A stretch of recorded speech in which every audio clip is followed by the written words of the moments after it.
this whispered ear-to-ear reading of A Christmas Carol. So, when we left Scrooge, he had just made his way to bed and fallen asleep. Exhausted after his first ghostly visitation by his deceased business partner, Marley, who had informed him about the upcoming hauntings he was going to receive from 3 spirits. So, we now pick up the story in Stave 2, the first of the 3 spirits. When Scrooge awoke, it was so dark that looking out of bed he could scarcely distinguish the transparent window from the opaque walls of his chamber. He was endeavouring to pierce the darkness with his ferret eyes when the chimes of a neighbouring church struck 4 quarters. So he listened for the hour. To his great astonishment, the heavy bell went on from 6 to 7, and from 7 to 8, and regularly up to 12, and then stopped. 12. It was past 2 when he went to bed. The clock was wrong. An icicle must have got into the works. 12. He touched the spring of his repeater to correct the most preposterous clock. Its rapid little pulse beat 12 and stopped. "Why, it isn't possible," said Scrooge, "that I can have slept through a whole day and far into another night. It isn't possible that anything has happened to the sun, and this is 12 at noon." The idea being an alarming one, he scrambled out of bed and groped his way to the window. He was obliged to rub the frost off the sleeve of his dressing gown before he could see anything, and could see very little then. All he could make out was that it was still very foggy and extremely cold, and that there was no noise of people running to and fro and making a great stir, as there unquestionably would have been if night had beaten off bright day and taken possession of the world. This was a great relief, because 3 days after sight of the first of exchange pay to Mr. Ebenezer Scrooge, or his order, and so forth, would have become mere United States security if there were no days to count by. Scrooge went to bed again and thought and thought and thought and thought it over and over and over and over, and could make nothing of it. The more he thought, the more perplexed he was, and the more he endeavoured not to think, the more he thought. Marley's ghost bothered him exceedingly. Every time he resolved within himself, after mature inquiry, that it was all a dream, his mind flew back again like a strong spring released to its first position, and presented the same problem to be worked all through. Was it a dream or not? Scrooge lay in this state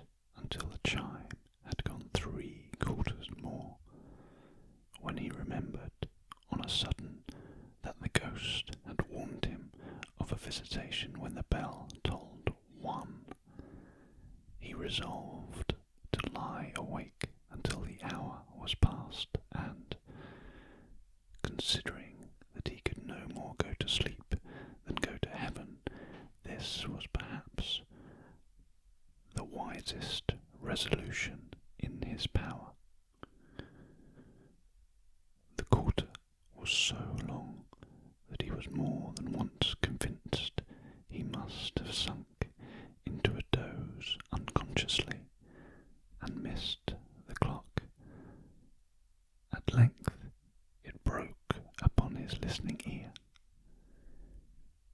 Ding dong. "A quarter past," said Scrooge, counting. Ding dong. "Half past," said Scrooge. Ding dong. "A quarter to it," said Scrooge. Ding dong. "The hour itself," said Scrooge triumphantly, "and nothing else." He spoke before the hour bell sounded, which it now did with a deep, dull, hollow, melancholy one. Light flashed up in the room upon the instant, and the curtains of his bed were drawn. The curtains of his bed were drawn aside, I tell you, by a hand, not the curtains at his feet, nor the curtains at his back, but those to which his face was addressed. The curtains of his bed were drawn aside, and Scrooge, starting up into a half-recumbent attitude, found himself face to face with the unearthly visitor who drew them, as close to it as I am to you, and I am standing in the spirit at your elbow.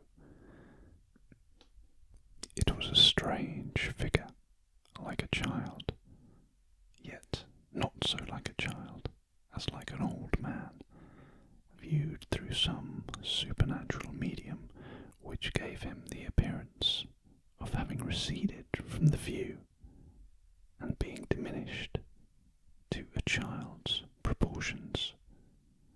Its hair, which hung about its neck and down its back, was white as if with age, and yet the face had not a wrinkle in it, and the tenderest bloom was on the skin. The arms were very long and muscular, the hands the same, as if its hold were of uncommon strength. Its legs and feet, most delicately formed, were, like those upper members, bare. It wore a tunic of the purest white, and round its waist was bound a lustrous belt, the sheen of which was beautiful. It held a branch of fresh green holly in its hand, and, in singular contradiction of the wintry emblem, had its dress trimmed with summer flowers. But the strangest thing about it was that from the crown of its head there sprung a bright, clear jet of light, by which all this was visible, and which was doubtless the occasion of its using, in its duller moments, a great extinguisher for a cap, which it now held under its arm. Even this, though, when Scrooge looked at it with increasing steadiness, was not its strangest quality, for, as its belt sparkled and glittered, now in one part and now in another, and what was light one instant, at another time was dark, so the figure itself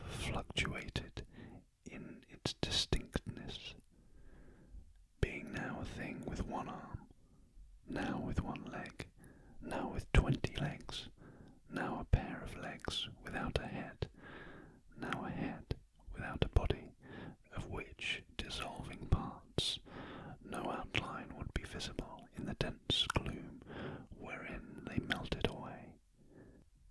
And in the very wonder of this, it would be itself again, distinct and clear as ever. "Are you the spirit, sir, whose coming was foretold to me?" asked Scrooge. "I am."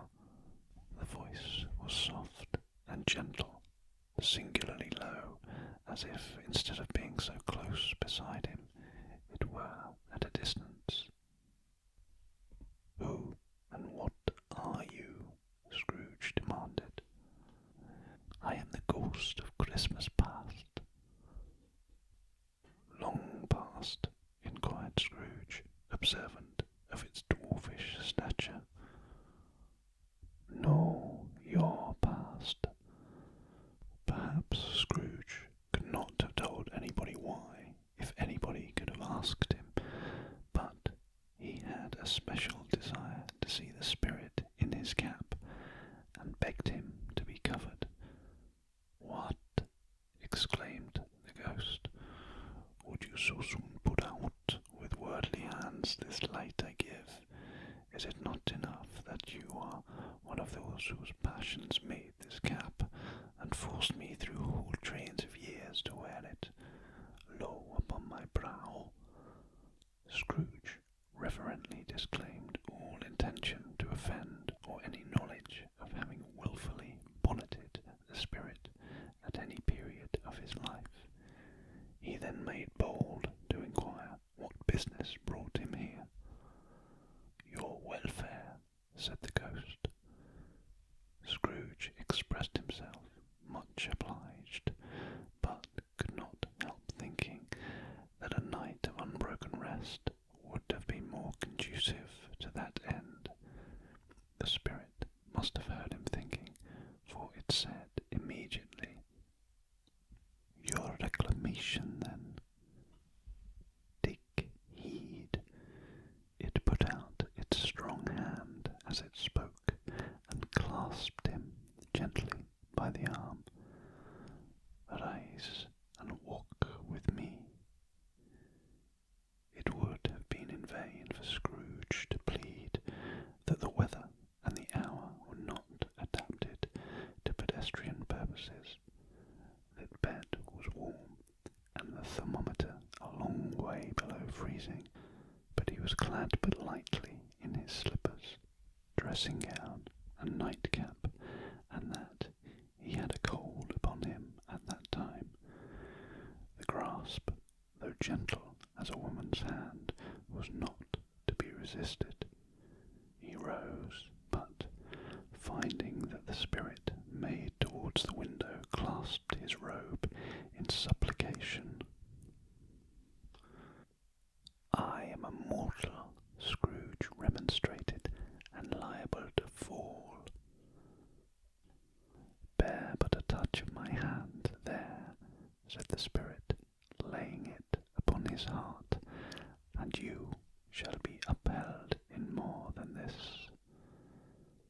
As the words were spoken, they passed through the wall, and stood upon an open country road, with fields on either hand. The city had entirely vanished.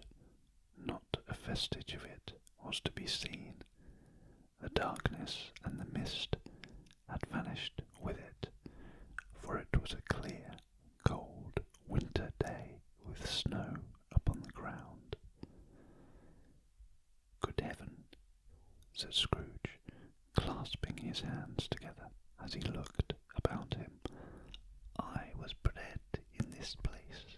I was a boy here." The spirit gazed upon him mildly.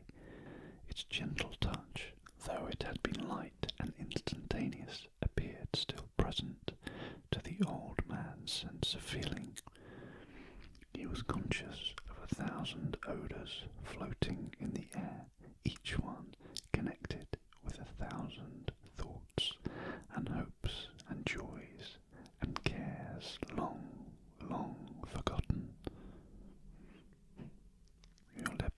trembling," said the ghost, "and what is that upon your cheek?"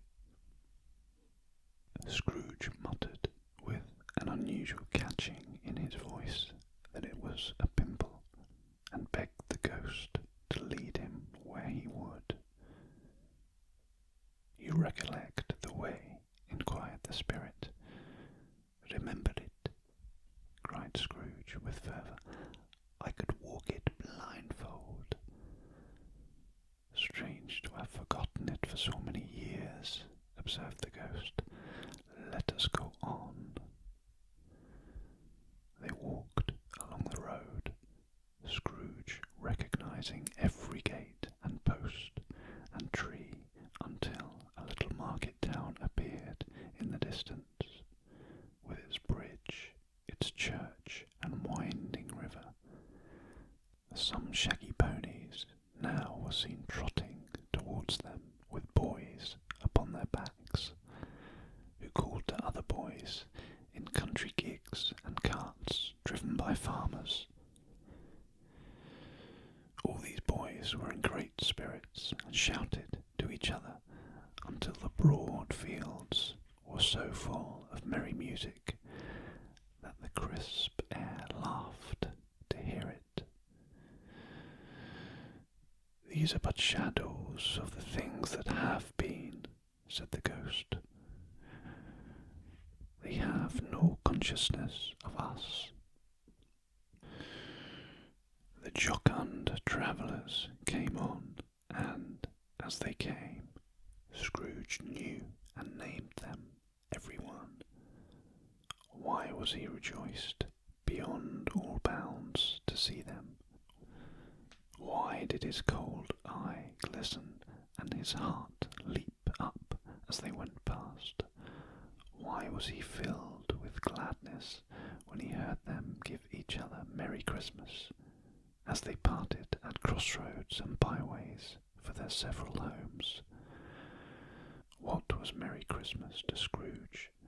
Out upon Merry Christmas, what good had it ever done him? "The school is not quite deserted," said the ghost. "A solitary child, neglected by his friends, is left there still." Scrooge said he knew it, and he sobbed. They left the high road by a well-remembered lane, and soon approached a mansion of dull red brick, with a little weathercock-surmounted cupola on the roof, and a bell hanging in it. It was a large house, but one of broken fortunes, for the spacious offices were little used, their walls were damp and mossy, their windows broken, and their gates decayed.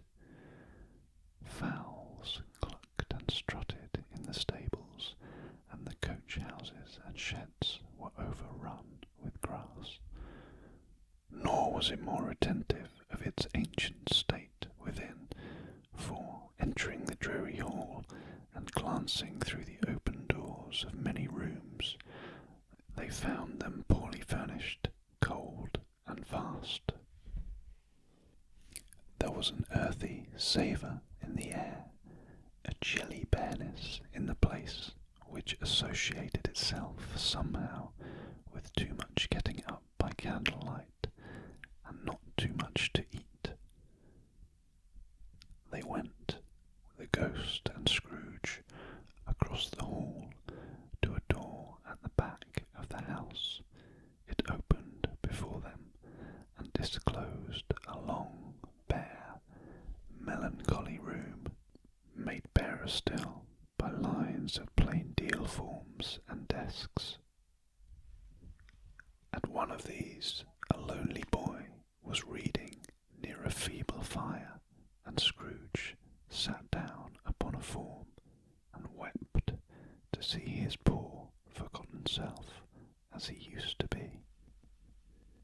Not a latent echo in the house, not a squeak and a scuffle from the mice behind the panelling, not a drop from the half-thawed water-spout in the dull yard behind, not a sigh among the leafless boughs of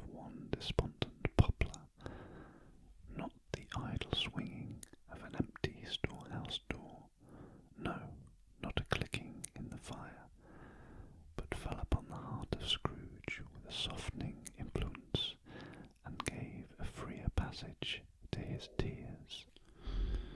The spirit touched him on the arm and pointed to his younger self, intent upon his reading. Suddenly, a man in foreign garments, wonderfully real and distinct to look at, stood outside the window with an axe stuck in his belt, and leading by the bridle an ass laden with wood. "Why, it's Ali Baba!" Scrooge exclaimed in ecstasy. "It's dear old honest Ali Baba. Yes, yes, I know. One Christmas time, when yonder solitary child was left here all alone, he did come for the first time, just like that. Poor boy, and Valentine," said Scrooge, "and his wild brother Orson. There they go. And what's his name, who was put down in his drawers asleep at the gate of Damascus? Don't you see him? And the Sultan's groom, turned upside down by the genie.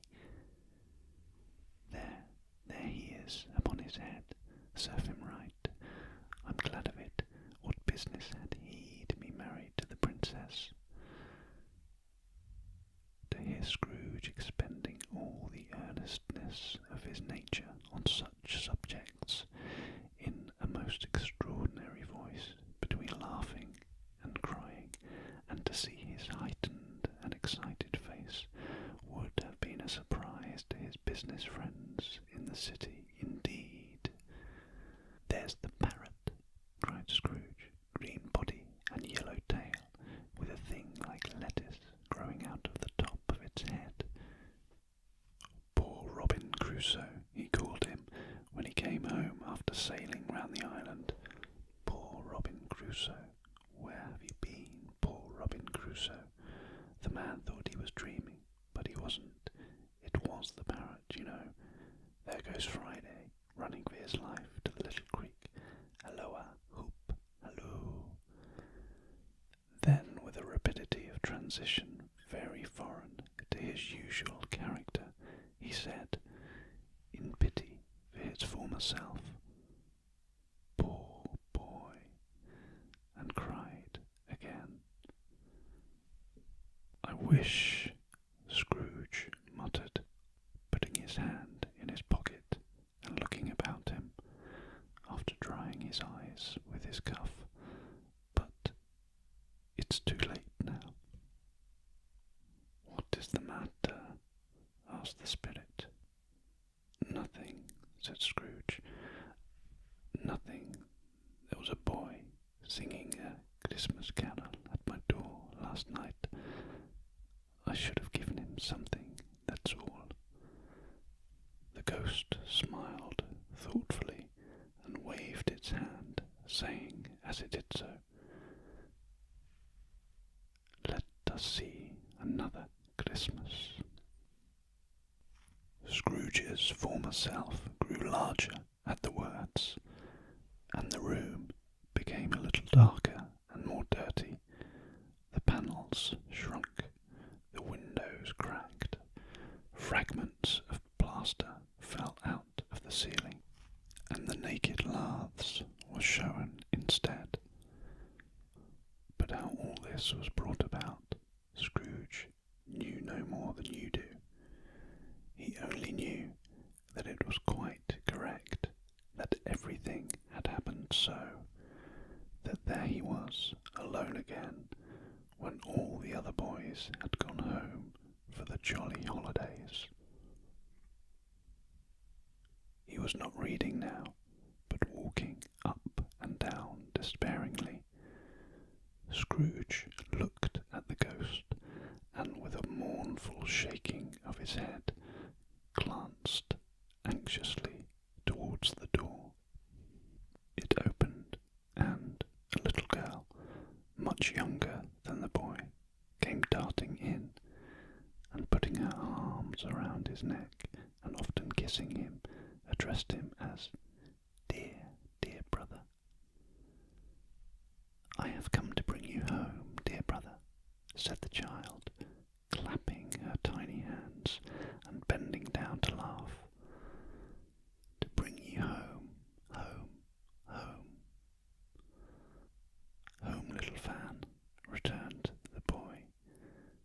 "Yes," said the child, brimful of glee. "Home, for good and all, home for ever and ever. Father is so much kinder than he used to be. That's home like heaven. He spoke so gently to me one dear night when I was going to bed that I was not afraid to ask him once more if you might come home, and he said, 'Yes, you should,' and sent me in a coach to bring you. And you're to be a man," said the child, opening her eyes, "and are never to come back here. But first, we're to be together all Christmas long, and have the merriest time in all the world." "You are quite a woman, little Fan," exclaimed the boy. She clapped her hands and laughed, and tried to touch his head, but, being too little, laughed again, and stood on tiptoe to embrace him. Then she began to drag him, in her childish eagerness, towards the door, and he, nothing loath to go, accompanied her. A terrible voice in the hall cried, "Bring down Master Scrooge's box there," and in the hall appeared the schoolmaster himself, who glared on Master Scrooge with a ferocious condescension, and threw him into a dreadful state of mind by shaking hands with him. He then conveyed him and his sister into the veriest old well of a shivering best parlour that ever was seen, where the maps upon the wall, and the celestial and terrestrial globes in the windows, were waxy with cold. Here he produced a decanter of curiously light wine, and a block of curiously heavy cake, and administered instalments of those dainties to the young people, at the same time sending out a meagre servant to offer a glass of something to the postboy, who answered that he thanked the gentleman, but if it was the same tap as he had tasted before, he had rather not.